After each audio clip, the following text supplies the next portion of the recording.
का समापन भी है। वाह कहन काजल गाए रही 14-14।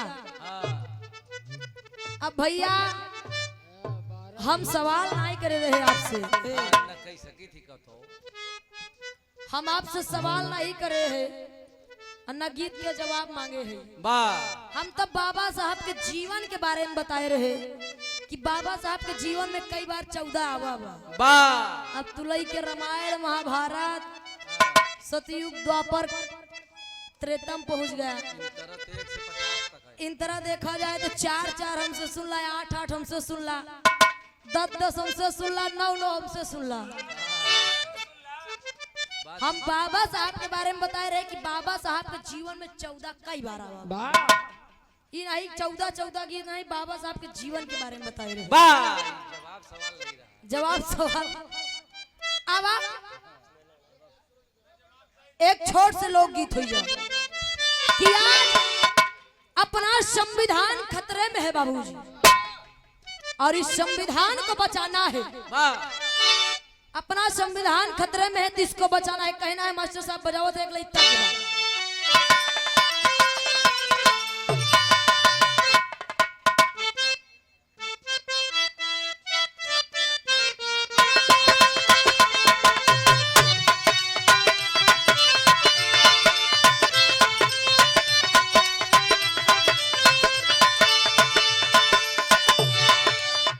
कहना है कि जब से नए नहा लड़ल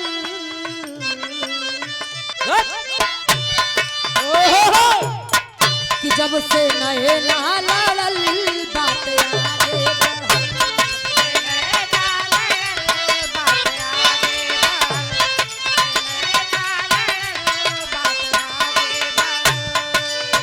वो रोजा अखिया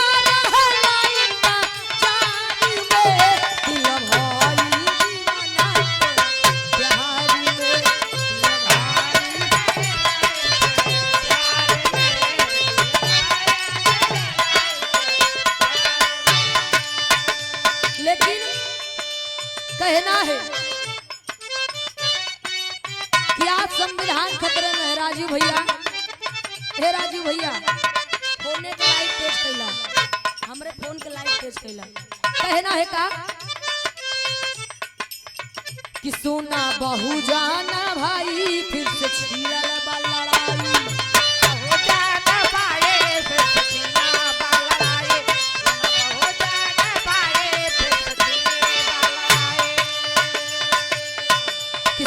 बहु जाना भाई फिर से छिड़ल बा लड़ाई। जाति मजा हम वतन में गति मानबा आज खतरे मायापन संविधान बा। आज खतरे मायापन संविधान बा। खतरे मायापन संविधान बा।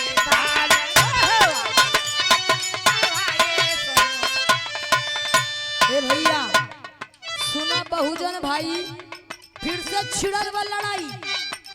जाति मजहब वतन में गतिमान बयाज खतरे में अपन संविधान बा। अभी तक ये मनवादी लोग ठंडा गए थे, लेकिन ये मनवादी फिर हावी हो रहे हैं। ये मनवादी फिर हावी हो रहे हैं। जो बाबा साहब अधिकार देकर के चले गए, जो बात बता के चले गए, ये वो बात को बदल के दूसरी लाने चाहते हैं। संविधान के साथ छेड़खानी हो रही है, होने जा रही है। इसीलिए कह रहे होशियार हो जाइए कि संविधान के साथ छेड़खानी न होए। लेकिन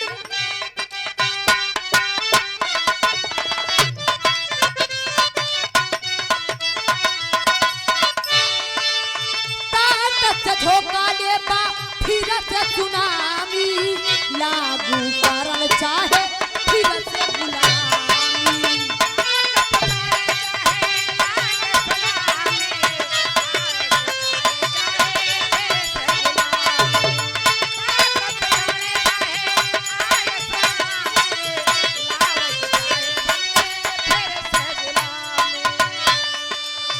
तो फिर से आई राजतंत्र खत्म होई लोकतंत्र।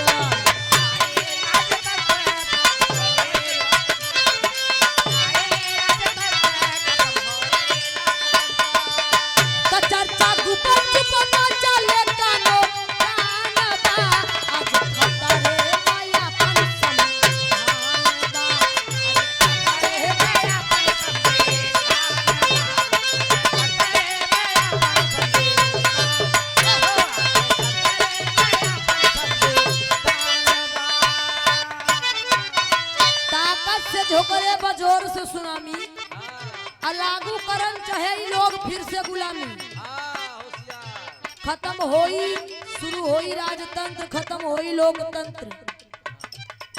चर्चा गुप चुप मचले कानो कान बा, आवाज खतरे में अपन संविधान में। ये चर्चा गुप चुप चुपके चल रही है, किसी को खबर नहीं हो रही, किसी को खबर हो रही है। इसीलिए हम लोग बता रहे हैं कि अभी भी वक्त है, सुधर जाइए और संविधान को बचा लीजिए, संभल जाइए, नहीं संविधान फिर बदल जाएगा और जैसे पहले दशा थी वैसे की भी दशा हो जाएगी। पहले के पुरखे लोग जो हमारे थे वो सह लिए, और अब की जब ये दशा हो गई तो अब के बच्चे अब के लोग सह नहीं पाएंगे, एकदम मुरमुराए के मर जाए हैं, अब के लोग सही ना पाएंगे। नौकरी चली गई, नौकरी किसी भी हालत में मिल नहीं रही है। नौकरी चाहे इतना पढ़ लिख ला, कौनो हालत में मिले वाली नहीं बा। और नौकरी और 4 साल के बाद खत्म बा। और देखला जौन राशन मिलत बा 5 किलो, ये गुलामी ना ऐसा है, यह मन ही मरद बा 5 किलो राशन में। लेकिन अगले अंतरा में कहना बा,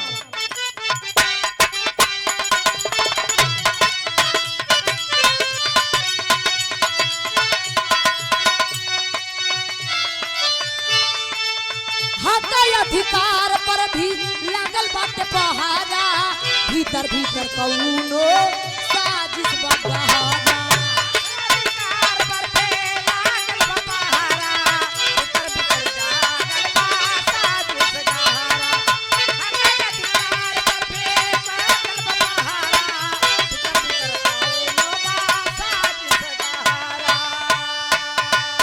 राजा प्रजा वाला राज होई राजा सिरिया,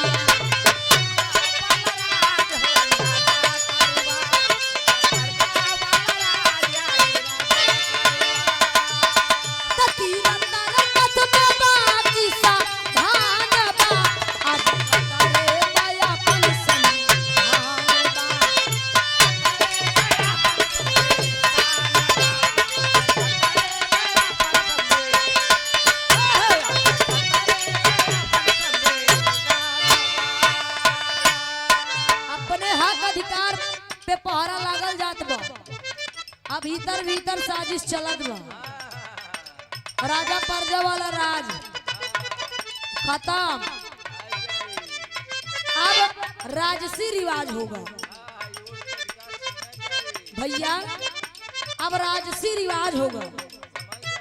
तीर तर्कस में बाकी साधान बा, तीर साधे हैं जौने दिन न छोड़ दे, जौने दिन छोड़ दे है वो दिन अपन 85 मूड़े बगल खड़ा हो जाए।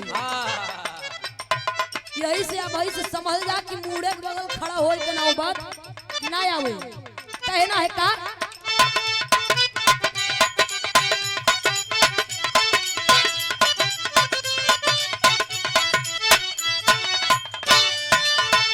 हाजे जवन बाबा चाहबा दिहले अधिकार हो, सब जना मिल के उठ पे करा तू विचार हो।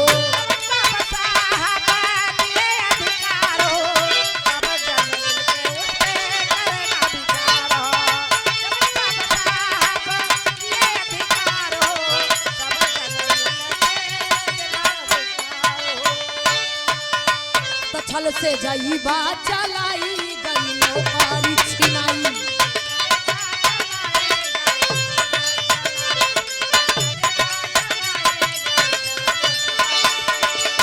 तो चावल गेहूं मसा पाही लाबा, आज खतरे माया पर संधान बा, खतरे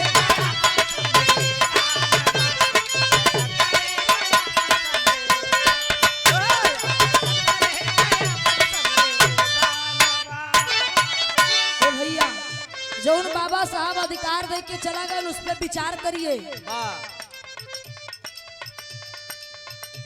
का भाई अब इधर देखा,